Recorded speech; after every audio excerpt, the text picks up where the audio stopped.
There are so many shading techniques out there. There is hatching, cross-hatching, stippling, and more.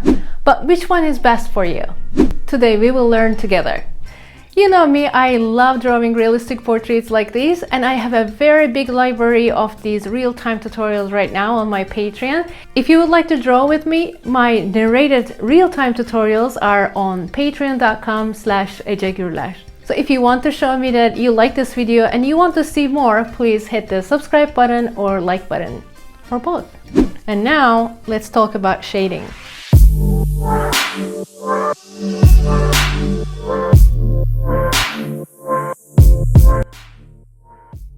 Before we talk about shading techniques, I would like to show you the basics of light and how it works. The source of the light is on the upper right corner. Where it hits first, you see the light. But that's not the brightest part. Here, the highlight is where the light reflects the most. Here you see the midtones and shadow core. As you see the darkest part, right below, you see the lighter reflected light, the dark accent, and finally cast shadow. Even when you change the position of the egg, these shadows and lights will not change their positions. Now we are drawing 9 balls together, paying attention to what we just learned about light. Our first technique is hatching. Hatching means drawing close parallel lines to shade. The closer the lines, the darker the shades, and the further apart they are, they will create a lighter shade.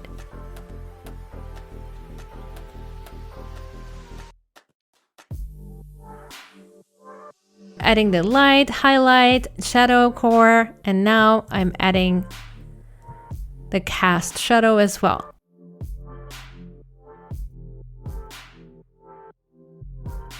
Cross-hatching is another shading style, and as the name implies, when you draw cross lines and create these mini squares and diamonds in between, as those squares get smaller, you get darker shades, and as they get wider, then you will have lighter tones.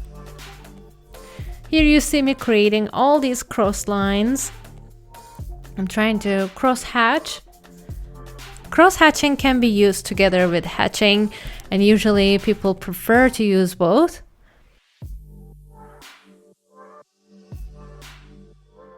Whatever you want your style to be. I'm going to do the cast shadow as well with cross-hatching. And now we're done. Stippling is basically putting dots on your paper.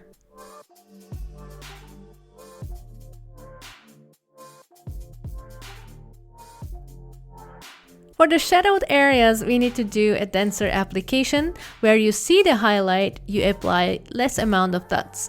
This takes a lot of time and effort, but it is a common practice among many artists. As you see, I try to apply denser dots where the shadow core is.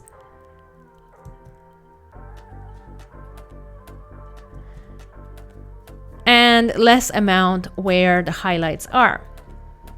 As you see, I did much denser application where the accent is, and cast shadow was kind of lighter than that because I placed my dots separate from each other.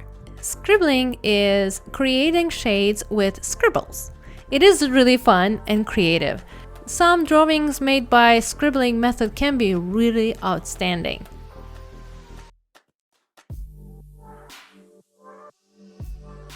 When your scribbles take a more uniform shape of circles, then this technique is called scumbling. Circlism is also a type of scumbling. By making circles, we fill the areas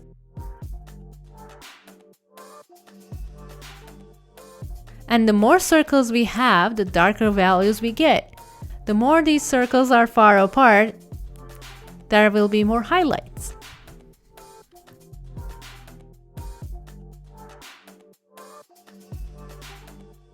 Contouring is a shading method which takes many forms, but usually the lines follow the shape of what we are drawing, or they just describe the shape itself.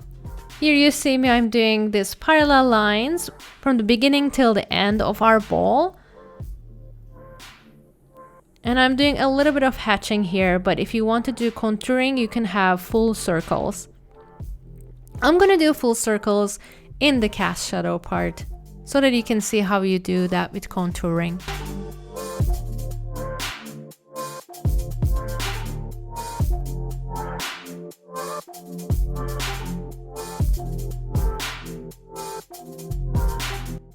Patterns can be anything really. It gives you the freedom to create whatever you choose to do. I chose to do zigzags here.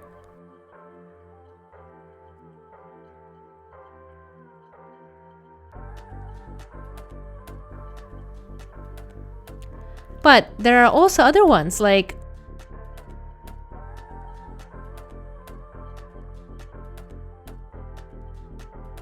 wood style like this.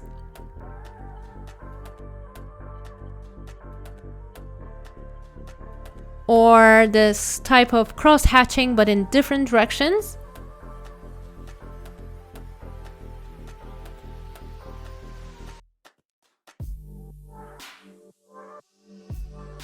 And also you can even have some brick pattern.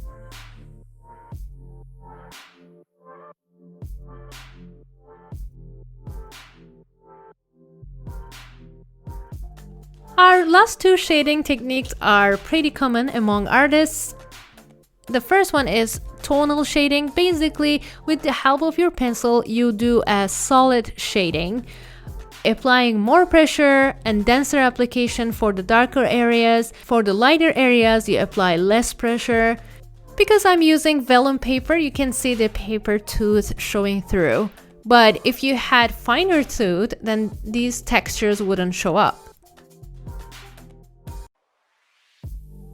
The last technique I want to show you is smudging. You just apply your pencil the same way as in tonal shading, then you blend it with your blending stump, your tissue, your finger, or whatever other tool you want to use. I use this method most of the time for my realistic portraits because they really give really great results when you want to draw realistically. If you are drawing any kind of smooth surface, smooth skin, I think smudging would be your best friend in terms of shading.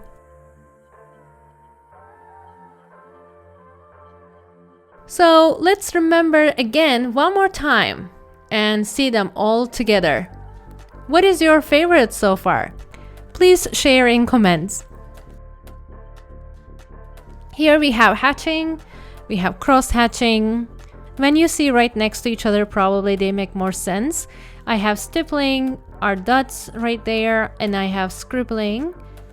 And more uniform form of scribbling, just with circles. We have scumbling and circlism. You can make these circles much smaller than this. And contouring. Then we have the patterns.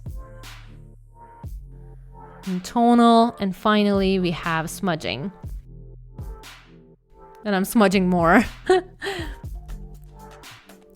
Now that we learned all of these, I will try to use each and every technique that we talked about today in one portrait.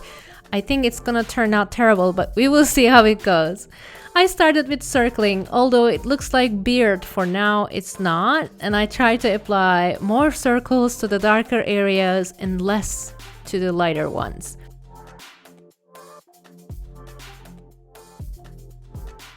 For the eyes and the lips, as you can see, I applied contouring because then they are more defined. They are more defined features, so we have to contour them. For the hair, I tried scribbling, and it was really fun to do that. I highly recommend it.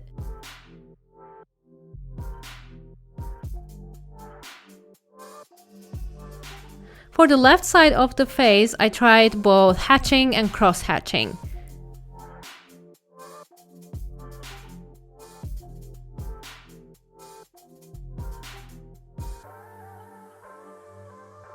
You also see me trying stippling on the right side of the hair. Stippling took more time for me than scribbling or scumbling. Normally for realistic portraits, human portraits, tonal or smudging would work best, as I said. And for animals, most common shading could be hatching and scumbling, if you ask. For the facial hair or animal skin, we might use stippling also. Finally, you see me applying pattern shading on the neck. Where the shoulder is, I tried a different hatching technique. Here I'm trying to remind you again where I used which technique.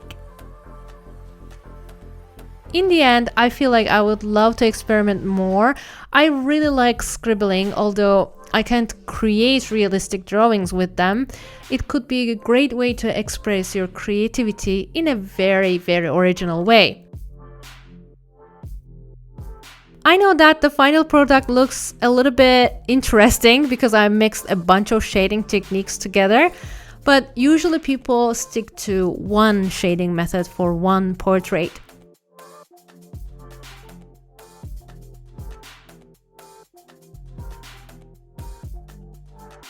I hope you found this video helpful, guys, and it gave you some good information about shading techniques. I post every Tuesday and Thursday for you. Hope to see you in my next video. Bye. Thanks for watching my video. If you like my videos, please don't forget to subscribe. And for my real-time narrated tutorials, visit my Patreon, patreon.com/Ece Gurler. Stay with art and love.